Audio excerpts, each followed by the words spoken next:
కావున క్రీస్తునందు ఏ హెచ్చరికైనను ప్రేమ వలన, ఇక్కడ చూడండి, ఇక్కడ క్రీస్తునందు ఏ హెచ్చరికైనను ప్రేమ వలన ఆదరైనను ఆత్మయందు ఏ సహవాసమైనను ఏ దయారసమైనను వాత్సల్యమైనను ఉన్న ఎడల మీరు ఏక మనస్కులగినట్లుగా ఏక ప్రేమ కలిగి ఏక భావము గలవారుగా నుండి ఒక్కదాని అందే మనసుంచుచు నా సంతోషమును సంపూర్ణము చేయుడి. ఏక మనస్సు. సంఘము ఎలా ఉండాలి? దేవుడు ఏమి కోరుకుంటున్నాడు? మరి అపోస్తలుడైన పౌలు మరి మనకేమి నేర్పించాలనుకుంటున్నాడు? క్రీస్తునందు ఏ హెచ్చరికైనాను. చూడండి, వాక్యము ద్వారా అనేకమైనటువంటి హెచ్చరికలు ఉన్నాయి పరిశుద్ధ గ్రంథంలో. దేవుడు ఇజ్రాయేలు ప్రజలను హెచ్చరించాడు. ఆయన శత్రువులను అనేక మార్లు ఆయన హెచ్చరించాడు. శత్రువులు మరి ఎవరైతే దేవుని మాట విని కూడా వారి జీవితాల్లో మార్చుకోలేదో, వారి జీవితంలో మనం చూసాము, ఓటమి చూసాము, మరణాలు చూసాము, శాపాన్ని చూసాము, వారిలో భయాన్ని చూసాం. ఉదాహరణకు మోషే ఇజ్రాయేలు ప్రజలను మరి అక్కడి నుంచి తీసుకొని వెళ్ళాలి, విడిపించాలి. అయితే అక్కడ ఉన్నటువంటి రాజు ఒప్పుకున్నాడా? ఒప్పుకోలేదు. దేవుడు హెచ్చరించాడు. ఏమని? ఒకవేళ నువ్వు పంపకపోతే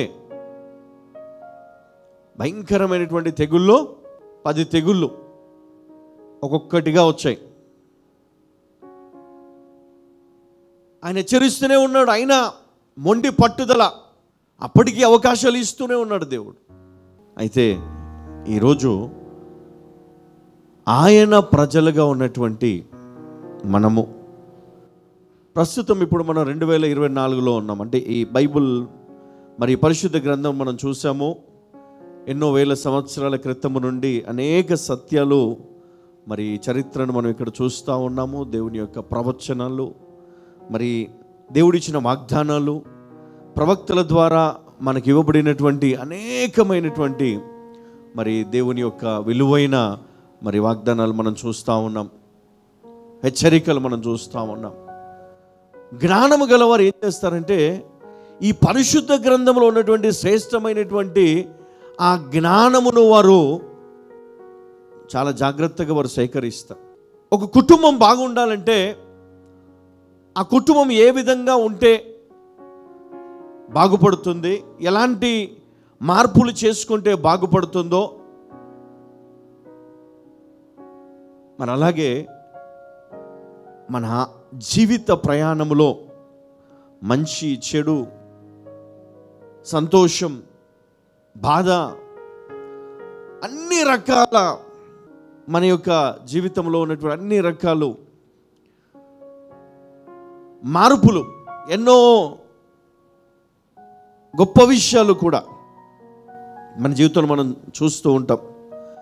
వీటిలో దేవుడిని జ్ఞానం ఇస్తాడంట. ఎలాంటి జ్ఞానం ఇస్తాడంటే నీ జీవితాన్ని నువ్వు సంతోషంగా జీవించే జీవితాన్ని ఇస్తాడంట. ఏం కావాలమ్మా మనిషికి? ఏం కావాలి చెప్పండి? ఒక కుటుంబానికి ఏం కావాలి? సంతోషంగా ఉంటే చాలు కదా. పొద్దున్న లేచినామండి నిద్ర నుంచి,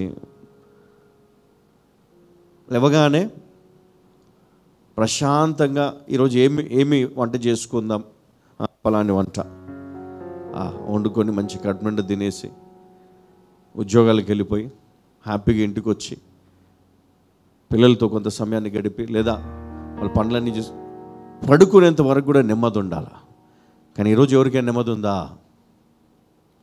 చెప్పండి అమ్మా, ఎవరికైనా నెమ్మది ఉందా? ఉదయం లేస్తూనే తలబట్టుకుంటాం. ఉదయం లేస్తూనే అయ్యో ఈరోజు పలాని పంచాయతీ ఉంది, ఈరోజు ఈఎంఐ కట్టాలి, ఈరోజు పలాని కోర్టు కేసు ఉంది, ఈరోజు ఇది, ఈరోజు అది, ఏదో ఒక సమస్య, బాధ, భయము. నిద్ర లేస్తూనే రాత్రి పడుకుంటప్పుడు కొంతమంది నిద్ర పట్టదు. పడుతుందమ్మా? పట్టదు. ఎప్పటి గురించి? 1వ తారీఖు గురించి ఆలోచిస్తాం ఇప్పుడే, 2వ తారీఖు, 8వ తారీఖు, 10వ తారీఖు గురించి ఆలోచిస్తాం ఇప్పుడే. కొంతమంది నిద్ర పట్టదు, పిల్లలు పెద్దగైపోతూ ఉన్నారు, వారి పెళ్లి గురించి. కొంతమందికి నిద్ర పట్టదు, వారి ఫ్యూచర్ గురించి. కొంతమంది నిద్ర పట్టదు, వారి ఇంట్లో పిల్లలు చెడిపోయారు, మాట వినట్లే, చేజారిపోయారు, ఇంకా చెప్తే వినే పరిస్థితి లేదు, మారరు. ఎలా? ఏం చేయాలి? సంఘములో కూడా పరిస్థితులు మారిపోయినాయి. ఒకప్పటి సంఘం వేరు, ఇప్పటి సంఘం వేరు. ఒకప్పటి మనుష్యులు, విశ్వాసులు వేరు, ఇప్పటి విశ్వాసులు వేరు. చాలా మార్పు వచ్చింది. అందుకే దేవుడు ఎప్పటికప్పుడు మనకు కావాల్సినటువంటి జ్ఞానము ఇదిగో ఈ పరిశుద్ధ గ్రంథం మనకు దాచిపెట్టాడు ఆయన. అందుకే యేసు క్రీస్తునందు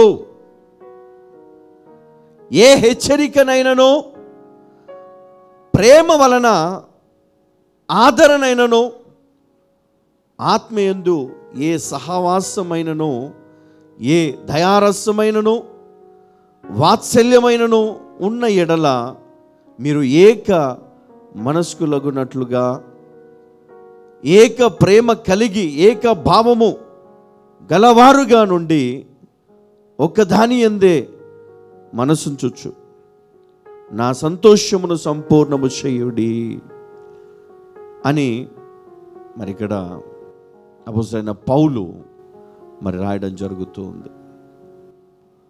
ఏక మనస్సు అంటే సంఘములోనే కాదు, ఒక ఫ్యామిలీ, ఉద్యోగములో, వ్యాపారంలో, అన్ని రంగాల్లో నీకు కావాల్సింది ఏంటి అంటే ఏక మనస్సు. హల్లెలూయా.